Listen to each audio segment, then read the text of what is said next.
مجھے باجوہ صاحب نے کئی دفعہ کہا یہ عثمان بزدار کو ہٹا دو، یہ تمہاری بڑی بدنامی ہو رہی ہے۔ میں نے کہا میں 22 سال نیچے سے پالیٹکس کر کے آؤں، مجھے نہیں پتا کہ میری بہتری کیا ہے، آپ کو کیسے پتا ہے؟ آپ کوالیفائڈ ہیں؟ یہ ایسے ہے کہ میں آپ کو فوج میں انسٹرکشن دینا شروع کو یہ کرو وہ کرو۔ سمپل یہ ہے کہ یہ کامن سینس ہے نا۔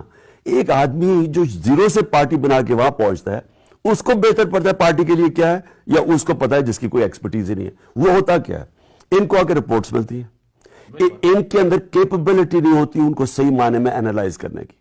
دیکھیں ساری چیز میری زندگی کا تجربہ یہ ہے کہ کامیابی کا ایک ہی راز ہے کہ آپ کی جو انالیسز ہے وہ ٹھیک ہو۔ ایک سچویشن کی آپ جب انالیسز کرتے ہیں وہ ٹھیک ہو۔ اب یہ کیا کرتے ہیں، یہ وہاں بیٹھ کے بند کمرے میں فیصلہ کر لیتے ہیں، انالیسز کی غلط ہوتی ہے، اس کے ریپرکشنز سارے ملک کو اٹھانے پڑتے ہیں۔ ایک ہے انالیسز جس میں غلطی ہو جاتی ہے۔ اگر ان کو پتا تھا کہ یہ